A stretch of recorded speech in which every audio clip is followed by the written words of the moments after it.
Bismillahirrahmanirrahim. Assalamualaikum warahmatullahi wabarakatuh. Alhamdulillahirrabbilalamin. Assalatu wassalamu ala asrafil anbiya'il mursalin Sayyidina Maulana Muhammadin wa ala alihi wa sahbihi ajmain, amma ba'd.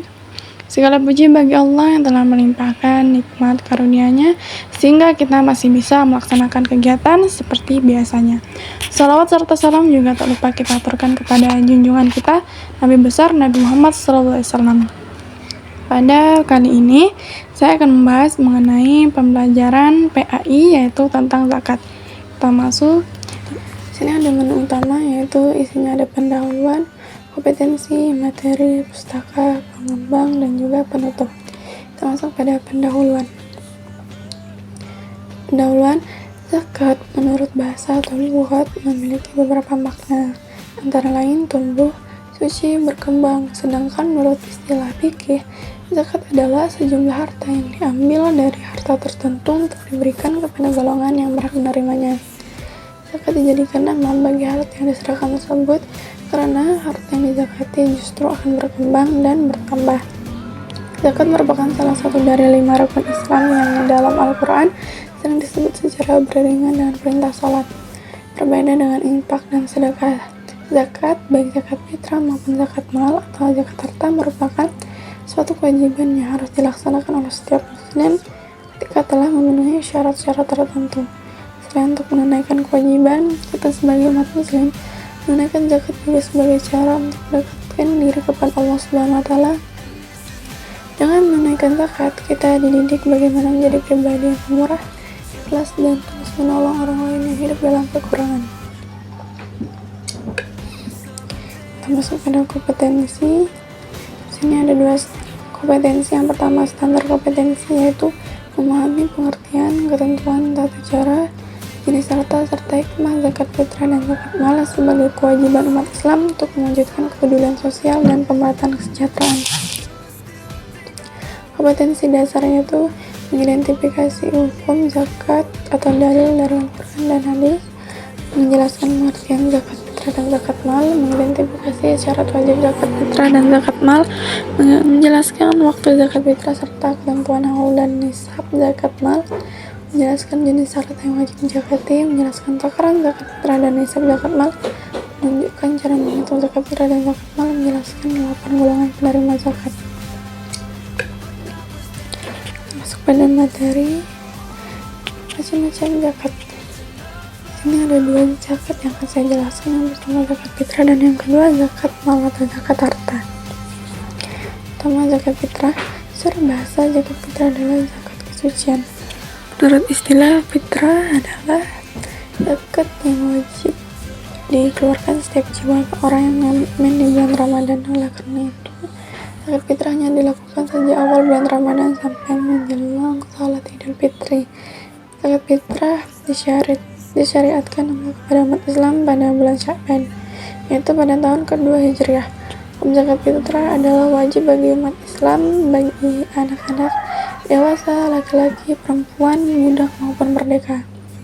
Bahan yang dipakai untuk berzakat fitrah adalah bahan makanan pokok yang mempunyai sifat mengenyangkan, banyak ditanam orang, dan tahan lama. Besaran zakat fitrah yang harus dikeluarkan dalam setiap jiwa adalah 1 sa atau 3,1 liter atau sama dengan 2,5 kg, atau bisa juga dengan uang yang seharga bahan makanan pokok untuk 1 jiwanya. Di Indonesia sering digunakan yaitu adalah beras. Yang kedua, zakat mal. Zakat mal adalah zakat atas harta yang dimiliki oleh seseorang. Zakat mal dikeluarkan untuk membersihkan harta yang dimiliki dengan cara memberikannya kepada orang-orang yang berhak menerimanya dengan kadar dan syarat-syarat yang telah ditentukan oleh agama. Hukum mengeluarkan zakat mal adalah wajib bagi orang yang sudah memenuhi syarat-syaratnya. Harta yang wajib dizakatkan dalam kajian fikih klasik ada beberapa jenis, yaitu emas atau perak, harta perniagaan, peternakan, pertanian, harta temuan atau rikas. Besaran zakat mal umumnya adalah 2,5% dari total harta yang telah mencapai nisab atau batas minimum dan telah dimiliki selama 1 tahun atau haul. Ketentuan ini berlaku untuk berbagai jenis harta seperti emas, perak, uang, tabungan, penghasilan hingga aset perdagangan. Contohnya, jika memiliki tabungan 100 juta selama 1 tahun, zakat yang dikeluarkan adalah 2,5 juta, yaitu hasil dari 100 juta dikali 2,5%.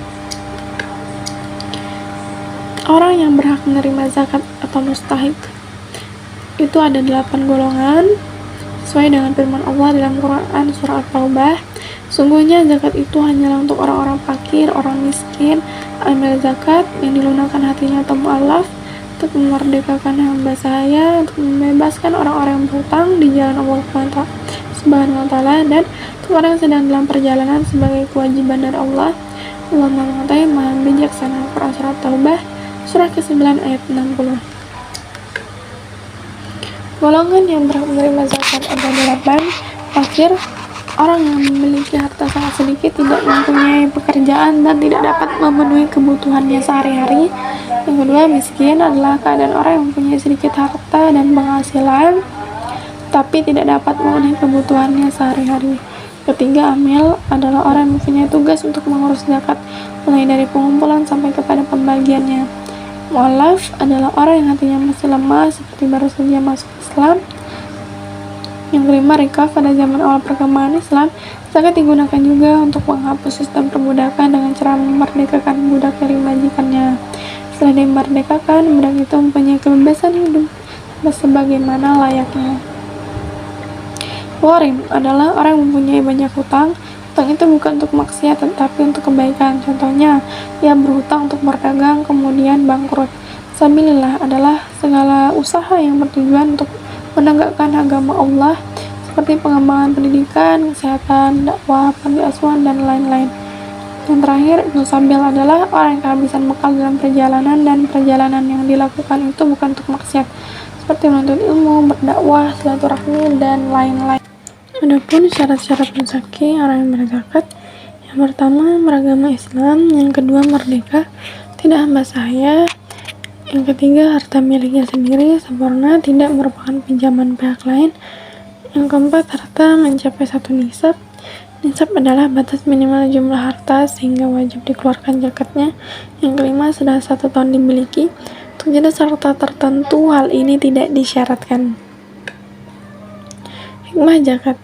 Yang pertama, ungkapan rasa syukur atas nikmat yang diberikan Allah Subhanahu wa Ta'ala, mengurangi kesenjangan sosial antara yang kaya dan yang miskin.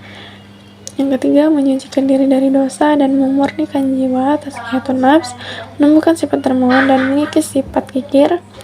Yang kelima, alat pembersih harta dan penjagaan dari ketamakan orang jahat, menolong, membantu, dan membina kaum duafa, orang yang lemah secara ekonomi maupun mustahik lainnya ke arah kehidupan yang lebih sejahtera.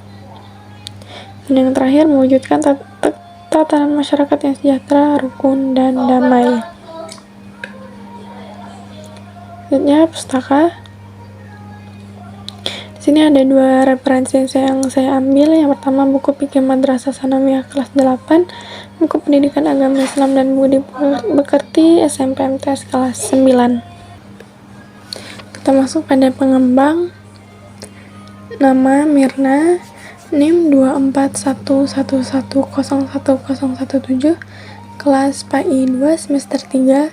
Tempat tanggal lahir minta 24 Juni 2006. Kampus UIN Sultan Haji Muhammad Idris Samarinda. Program studi Pendidikan Agama Islam, Fakultas Tarbiyah dan Ilmu Keguruan, mata kuliah Teknologi dan Media Pembelajaran. Kita masuk pada exit ya, penutup. Selesai sudah pembahasan saya. Terima kasih sudah mendengarkan. Semoga bermanfaat khususnya untuk saya dan juga teman-teman yang menonton video ini. Saya ucapkan terima kasih. Saya akhiri. Wassalamualaikum warahmatullahi wabarakatuh.